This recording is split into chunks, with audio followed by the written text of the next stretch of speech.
would come on tonight and pretty much give you a little bit of why I do what I do. There's quite a story that goes behind it, but I wanted to explain it a little bit so you guys understood the head covering and the crazy faces and all of that.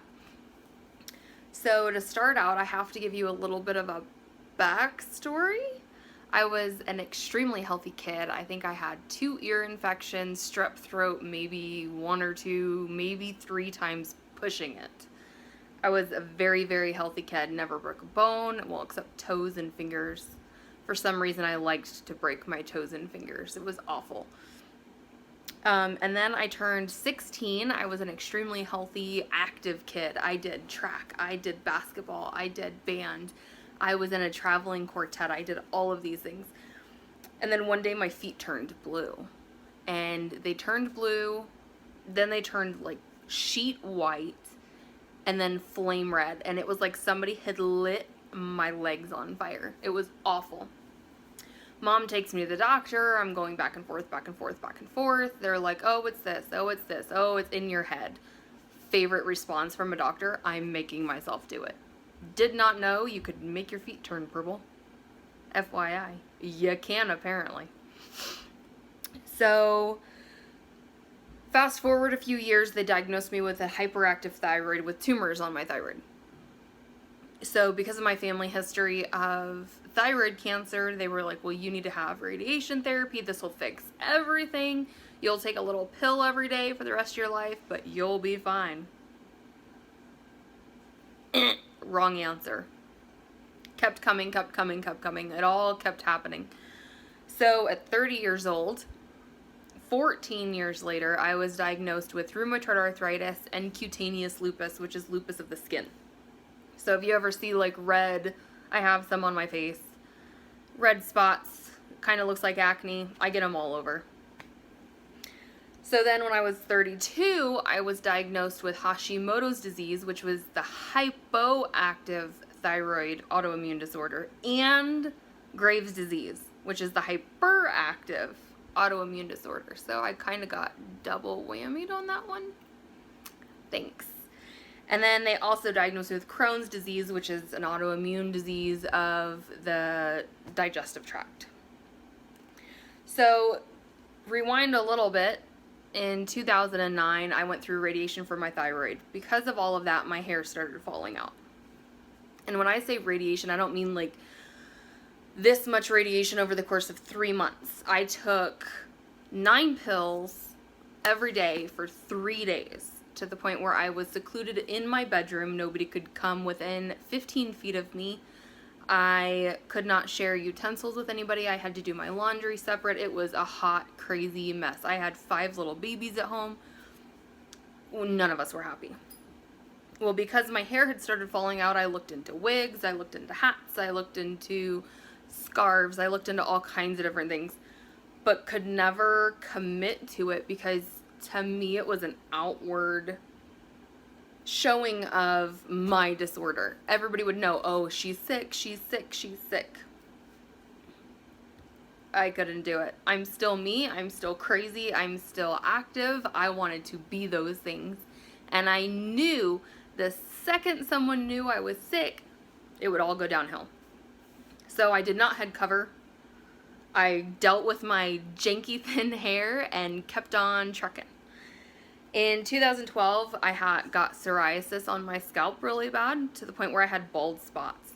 And we live in the eastern plains of New Mexico. It's really windy here on a daily basis. If there's no wind, we think the world's ending. That serious. Not kidding. So I would get my hair all done, and I have naturally curly hair. So I'd get my hair all done all pretty, and I'd walk outside, and a wind gust would be like on the side of my head. Bald spot. Hello. So again, I looked into wigs. I looked into covering my head with scarves and hats. Would not do it. Outward sign of sickness. And I have notes if you're wondering what I keep looking at. In 2016, after I was diagnosed with RA, they put me on methotrexate, which is a form of chemo. Same kind of chemo they use for breast cancer and such things. I was just on a lower dose. they were like, oh, you know, the odds of your hair falling out's pretty slim. You should be good. 3 weeks into it, I had lost 1/3 of my hair. Not cool. Thank you, doctors, for that one. Good job. So again, I looked into hats. I looked into scarves. I even bought a wig. It was awful. I bought it on Amazon. I should have known the fact that it was only $15 was a sign. It wouldn't have even been cute for like a costume. It was awful. I refused. I would not show my outward sickness. I could not let people look at me and be like, oh, she's sick. Nope. So in April of 2017, I was watching some videos, and it was on different things, all kinds of different. I'm a note taker, like hardcore note taker. And I was watching all these different videos on different things. Well, I watched one video, and it was about Christian head covering. And we celebrate God's feasts. So we do Rosh Hashanah, we do Yom Kippur, we do Hanukkah, we do Passover, we do all of it. And the beautiful imagery that you get of Jesus in doing all of these is amazing. Look into it. Look into it. Anyways, that was totally off topic.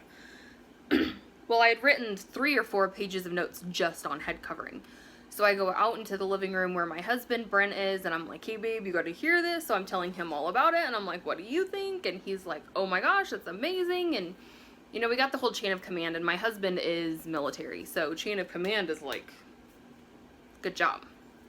So there's God, then Jesus, then the husband, then the wife, then the kids. And he was like, well, you've thought about covering your head before. Why would you do it now? And I'm like, because God's telling me to. And I had this like aha moment with like the light bulb like right here. And I was like, oh my gosh, for 10 years, give or take, God has been telling me, cover your head, I want you to do this. He's been putting it on there. That idea has been floating around for a long time, but I was like, I'm not letting people know I'm sick. So we were like, we're gonna do it. So I started out with just a scarf. I would tie a scarf around my head with my little bun, you know, super cute. Oh. Well, my issue was it kept falling off. Not cute. It's not cute when you're walking around like all day. So I went on Instagram, I went on Pinterest, I started Googling everything, and I stumbled across the little Tichel lady, which is Jessica. Hi, Jess. Love ya. So I bought my first volumizer and wrap, and I have not taken them off since. They are my absolute favorite. I love how I can put them up high, I can put them down low, I can tie them in a bow, I can do whatever my little heart desires that day. So I would not outwardly show my illness, but I would outwardly show my submission and all of that to God. Totally lost my track of thought. Stand by. That was an intermission, by the way. So I outwardly submit to God and my husband, and also in my head covering showed my obedience to God's command to cover my head. I've been I was doing so good up until now. Now I'm gonna have to edit all this junk out. Good job, Hannah.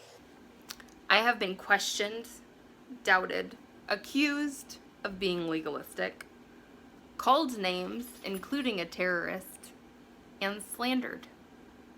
All of these things, most of them happened in the grocery store. What it is about the grocery store and people getting like is beyond me. But I was called a beep terrorist in Albertsons because I dropped a yogurt. No joke. The way I view all of this negativity, every single little ounce of it, because these people don't know my backstory, they probably don't care. The only way I get through all of it and get past all the negative, all of the hate, all of the questions, is that it's for Him. All of this is for Him. I am here to glorify God and to spread the wonderful name of Jesus. That's it. That's why I'm here. That's it. And all my crazy wackiness. That's it. In the Bible, we are told over and over again that those who endure trials and tribulations will be blessed. And I believe that as long as we are doing what He has called us to do, not what man has called, but what He has called us to do, we will be greatly blessed. He will see the hard work we have done. He will see all of it, and He will bless us. My life is not completely filled with rainbows and sunshine. My doctors have given me some very grim news regarding a wheelchair in the near future if a medication does not work. But I will continue to wear these beautiful, amazing wraps that I get from Jessica, the little tickle lady. I will link her down below. You must go. She's amazing. I will continue to make crazy faces. If you followed me for any length of time on Instagram, you know. The faces, it's for real. It happens. That's just me. And I laugh a lot. The more of these videos I do, the more you guys will understand I pick on myself. Honestly, I probably won't edit this video. It'll probably go up exactly how it is. And y'all can see the crazy. It's for real. I know I can do all of these things. I can keep going forward, even with the medical, even with the hate for the head covering, or just simply for being a Christian. I mean, that's become a dirty word. If you are a believer in Jesus and believe He died for your salvation, it has become a dirty word. And it's quite sad because I feel I'm a good person. I hold the door open for people. If someone drops something, I pick it up and give it to them. I wave and smile and say hi. I help people to the best of my abilities. So for my faith to be a dirty word, it's heartbreaking. But that is a little bit of the story as to this and why I might be AWOL for a little bit on Instagram. Head covering Christian. I post most every day. I'll go chunks of time where I'm not really on there, but it's not very often. Totally just forgot. But I could do all of this because I am the daughter of the Most High King. And you are the son or daughter of the Most High King. And He's amazing. He gets me through every day with these medical poop storms. I said poop. He gets me through it. He gives me the strength I need. And one day, whether it's here on this earth or when I get to heaven, He will heal me and I will feel no more pain. I hold on to that and I laugh at silly, ridiculous things. I just laugh. So that was a little story about all of this. And I hope you guys all have a beautiful week, beautiful weekend. Remember to say hi, smile, hold a door, lift others up. That's what we're here for. To Lou, lift others up. Have a blessed day and I'll see you soon. Bye.